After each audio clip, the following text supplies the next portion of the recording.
Now from your local source, TV 20 News at noon in high definition. Good afternoon, everyone. 2 children, their mother and a man are dead in a house fire this morning in West Philadelphia. A neighbor called 911 because she thought the smoke was coming from her home. Firefighters were able to pull the 2 children from the home, but both were described as having burns on 100% of their bodies, and they both later died from their injuries. Their mother was found inside the house. Now, the father of the boys arrived home as the flames were tearing through the house, and he had to be restrained from going inside. Investigators don't know what started the fire, and the house had no smoke alarms. A 3-year-old Colorado Springs boy is back with his parents after he knocked on a stranger's door in the middle of the night. This comes after someone hijacked his father's car at a convenience store with him inside. Police say the hijacker let the boy out the car early Sunday morning, about 4 blocks from where it was stolen. Tracy Gilbert says the toddler knocked on her apartment door and rang the doorbell around 2 Sunday morning. She didn't see anyone when she looked out her peephole. Then she heard another knock, opened the door, and saw the snow-covered toddler on her doorstep asking for help. He was reunited with his father. The thief hasn't been caught. Strong warnings from the National Weather Service are credited with saving lives this weekend's outbreak of tornadoes in the Midwest. The Storm Prediction Center sounded the alarm more than 24 hours in advance of a possible life-threatening event. ABC's Diana Alvear reports of the dozens of tornadoes that tore through that region. Only one turned out to be fatal. The devastation in Woodward, Oklahoma did not end with the storm. Monday, authorities announced a 6th person had died as a result of the tornado that took direct aim at the town of 12,000. It was one of 136 tornadoes that tormented the Midwest throughout the weekend. Oh, that is unbelievable. Look at that. It's coming right for me. Forecasters feared it would be a weekend bound for the record books. Yet despite widespread devastation, authorities said lives were spared thanks to early storm warnings. In particular, NOAA issuing a high-risk warning more than a day in advance for only the 2nd time in history. Thank you for paying attention to the alarms that actually went off and the warning signs, because that's the reason that we, at this point in time, we have not received any fatalities. Yet Woodward was dealt a double blow. Lightning disabled the early warning siren system, leaving many in the dark about the deadly tornado on its way. It was like kind of making circles and skipping around over here. You know, I'm surprised those trailers over there are still standing because it cut straight through. Lacey Hutchinson saw the twister and ran from house to house, warning her neighbors. If you can hear me, please wake up, respond. There's a tornado on the ground. The sirens aren't going off. We need to spread the word. Her cries may have been crucial in saving many more lives. Cleanup efforts are well underway here in Woodward. As for the 6th person who died, authorities say he was in his trailer at the time the tornado struck. His wife is in critical condition. Diana Alvear, ABC News, Woodward, Oklahoma. 2 men and 3 children were among those killed in the tornado that hit the town on Sunday.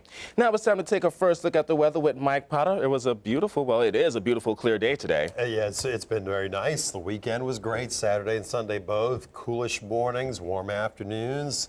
This morning down in the 50s, almost a carbon copy of what we had over the weekend. It's very pleasant for getting outside. Not many raindrops. We'll talk more about our rainfall situation here locally. Okay. Couple look at that as well coming up in a few minutes. All righty. Thanks, Mike. And in addition to the Gainesville Regional Airport is giving a new way for passengers to get away. TV 20's Kyla Ryan joins us live. Kyla, Gainesville Regional is welcoming a new airline? That's right, Duke. A new airline has landed right here at Gainesville Regional. Silver Airways has been added to the mix, and its inaugural flight from Tampa is arriving here within the hour. COO of Silver Airways, Dave Querio, joins us now to tell us about the new services. Thanks so much for joining us. Now, why did Silver Airways choose Gainesville Regional to add new services to? Well, we started in October looking for a new maintenance facility. We were negotiating with Ellen Penska and your Chamber of Commerce. During the evaluation process, we realized that Gainesville needed additional air service. So we thought we would bring our air service with our code-share partner United Airlines to the Gainesville and Alachua County residents, opening up Gainesville to the world. Okay, and how are these new services going to help the airport? Well, we feel that it's going to have a significant economic impact. like I said, it opens up Gainesville to the world, so we'll be able to bring the high-tech businesses that Gainesville has here, give them access around the world to their businesses and their families, and as well ease of access to their families and businesses to the Gainesville area as well.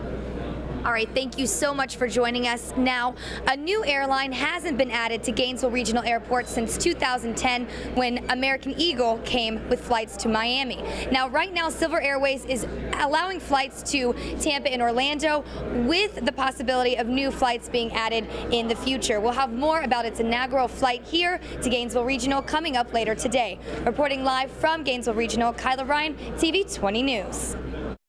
President Barack Obama is happy with the free trade agreement reached between the United States and Colombia, but news of his accomplishments at the Summit of Americas has taken a back seat to news of a scandal involving the president's Secret Service. ABC's Karen Travers has more on the shocking allegations. President Obama traveled to Colombia this weekend to talk free trade and boosting American jobs. But his trip was completely overshadowed by the shocking scandal involving Secret Service personnel and prostitutes. If it turns out that some of the allegations that have been made in the press are confirmed, then of course I'll be angry. Those allegations include heavy drinking and soliciting prostitutes. Sources say 11 Secret Service personnel and at least 5 U.S. service members were involved in the incident. Security was compromised by the fact that these agents were in this compromised position where they could be blackmailed. The team arrived in Colombia about a week before the president. By last Wednesday, staff at the Hotel Caribe became aggravated with the agents' alleged heavy drinking and partying. Sources say they were bringing local prostitutes into the hotel. The whole incident may have stayed a secret, but there was a dispute the next morning when one of the women did not leave the room. Police had to come to ask her to leave. She wouldn't leave until the Secret Service agents paid her money that she said was owed to her. The State Department was then called in. All the agents involved were sent back to the U.S. and suspended pending an investigation. Congressional hearings are inevitable. It'll be about how did this happen and how often has this happened before. The Secret Service personnel involved in this incident are not the agents you see guarding the president every day. They were uniformed officers who were sent in advance to work security for the trip. Karen Travers, ABC News, Washington. Lawmakers will look over the shoulder of the agency as it investigates the recall of 11 agents from Colombia. Exactly 5 years ago, the deadliest shooting rampage in modern U.S. history. Student Seung-Hui Zhou killed 32 people on the campus of Virginia Tech before taking his own life. Vigils began last night on the campus to remember the tragic day. A candle will burn for the remainder of the day to honor those victims.